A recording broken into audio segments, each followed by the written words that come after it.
നമസ്കാരം. വീക്കെൻഡ് അറേബ്യയുടെ ഏറ്റവും പുതിയ എപ്പിസോഡിലേക്ക് ഏവർക്കും സ്വാഗതം. സ്വദേശിവൽക്കരണത്തിൻ്റെ ആദ്യ തട്ടകം സൗദിയല്ല, ഒമാനാണ്. സുൽത്താൻ കാബൂസ് തുടക്കം കുറിച്ച സ്വദേശിവൽക്കരണം 4 നൂറ്റാണ്ട് പിന്നിട്ടിരിക്കെ ഒമാനിലെ ഇന്നത്തെ അനുഭവങ്ങൾ എന്തൊക്കെയാണ്? അതേക്കുറിച്ച് അന്വേഷണമാണ് ഇനി.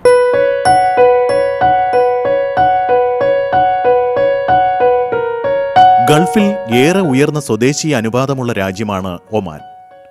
27 ലക്ഷത്തിലധികം വരുന്ന മൊത്തം ജനസംഖ്യയിൽ 70% ഒമാനികൾ തന്നെ. അവരിൽ നല്ലൊരു പങ്കും സാമ്പത്തികമായി പിന്നാക്കം നിൽക്കുന്നവരാണ്. തൊഴിൽ രംഗത്തേക്ക് വിദേശികളുടെ കൊത്തൊഴുക്കിൽ സ്വന്തം ജനതയ്ക്ക് തൊഴിൽ ഉറപ്പാക്കാൻ 1988 സുൽത്താനേറ്റിൽ സ്വദേശീവൽക്കരണം ആരംഭിച്ചത്.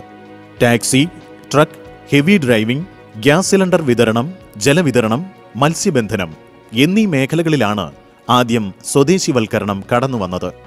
ഈ മേഖലകളിൽ ഉപജീവനം നടത്തിയിരുന്ന നൂറുകണക്കിന് മലയാളികൾക്ക് അന്ന് തൊഴിൽ നഷ്ടമായി. നിരവധി പേർ നാട്ടിലേക്ക് മടങ്ങി. മറ്റു ചിലർ ഇതര മേഖലകളിൽ തൊഴിൽ നേടി പിടിച്ചു നിന്നു. പക്ഷേ അക്കാലത്തൊന്നും മലയാള മാധ്യമങ്ങളുടെ വീക്ഷണ പരിധിയിൽ പ്രവാസികൾക്കിടമില്ലായിരുന്നു. ഇന്നത്തേതുപോലെ ദൃശ്യമാധ്യമങ്ങളുടെ സാന്നിധ്യം അന്നില്ലാത്തതും ഒമാൻ സ്വദേശിവൽക്കരണം വാർത്തയാകാതിരിക്കാൻ കാരണമായിട്ടുണ്ടാകാം. അതുകൊണ്ടുതന്നെ അവരുടെ തൊഴിൽ നഷ്ടവും കഷ്ടപ്പാടുകളും വാർത്തയായില്ല. ചർച്ചകൾക്കായി കടൽ കടന്ന് അന്നാരും വന്നതുമില്ല. സർക്കാർ സ്ഥാപനങ്ങളിൽ 72% ജീവനക്കാരും സ്വദേശികളായിരിക്കണമെന്ന ലക്ഷ്യം രാജ്യം പിന്നിട്ട് കഴിഞ്ഞു. പല വകുപ്പുകളിലും 86%-ലേറെ ഒമാനി ജീവനക്കാരുണ്ട്. എന്നാൽ സർക്കാർ ജോലിയോടുള്ള താൽപ്പര്യം ഒമാനികൾക്ക് സ്വകാര്യ മേഖലയോടില്ല. മാസം കുറഞ്ഞത് 325 റിയാൽ ശമ്പളം, ആഴ്ചയിൽ 2 ദിവസം അവധി, പൊതു അവധി ദിനങ്ങൾ സർക്കാർ മേഖലയ്ക്ക് തുല്യം എന്നീ പരിഷ്കാരങ്ങൾ സ്വകാര്യ മേഖലയിൽ സർക്കാർ പ്രഖ്യാപിച്ചു കഴിഞ്ഞു. എന്നാൽ ഇത്രയും ശമ്പളവും ആനുകൂല്യങ്ങളും നൽകി എങ്ങനെ സ്ഥാപനങ്ങൾ നടത്തിക്കൊണ്ടു പോകാനാവും എന്ന ആശങ്കയാണ് നിക്ഷേപകരായ വിദേശികൾക്കുള്ളത്. പലരും ഒമാനികളെ ജോലിയിൽ നിയമിച്ചിരുന്നത് നിയമപരമായ ബാധ്യത മറികടക്കാനാണ്. ഇവർ ജോലിക്ക് വരണമെന്ന് പോലും നിർബന്ധമില്ല. ഒമാനികൾക്ക് മാസം ചെറിയ തുക നൽകി സ്വദേശീവൽക്കരണ നിയമങ്ങളെ മറികടക്കുന്ന വിദ്യ. പക്ഷേ ഒമാനികൾക്ക് കുറഞ്ഞത് 325 റിയാൽ ശമ്പളം നൽകണമെന്നും മുഴുവൻ ജീവനക്കാർക്കും ശമ്പളം ബാങ്ക് വഴിയാക്കണമെന്നും നിയമം വന്നതോടെ ചെപ്പടി വിദ്യകൾ വില പോകാതായി. സ്ഥാപനങ്ങൾ പലതും പ്രതിസന്ധിയിലാകുമെന്നത് യാഥാർത്ഥ്യമാണ്. പലതും പൂട്ടിപ്പോയേക്കാം. പക്ഷേ ഒരു വാതിലടയുമ്പോൾ പല വാതിലുകൾ മുന്നിൽ മലർക്കെ തുറക്കുന്ന അറബിക്കഥ പോലെയാണ് പലപ്പോഴും പ്രവാസിക്ക് മുന്നിലെ അവസരങ്ങൾ.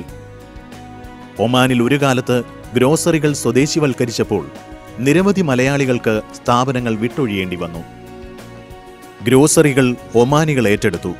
പക്ഷേ ചില്ലറ വ്യാപാര രംഗത്ത് മലയാളിയുടെ ക്ഷമയും സമർപ്പണവും ചാതുരിയും കാണിക്കാൻ ഇവർക്ക് കഴിഞ്ഞില്ല.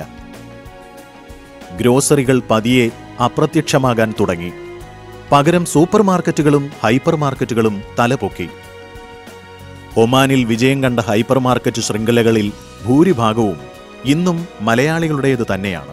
സ്വദേശികളെ അവരെ ജോലിക്ക് അവർക്ക് നമ്മളാൽ കഴിയുന്ന സഹായങ്ങൾ അവർക്ക് ചെയ്തു കൊടുത്ത് അവരെ കുറച്ചും കൂടെ പ്രാപ്തരാക്കാനുള്ള ഉത്തരവാദിത്വം കൂടി നമ്മൾ ഏറ്റെടുത്ത് വരികയാണെങ്കിൽ നമ്മളോടുള്ള ഒരു കൂറ് അവരെപ്പോഴും കാണിക്കും.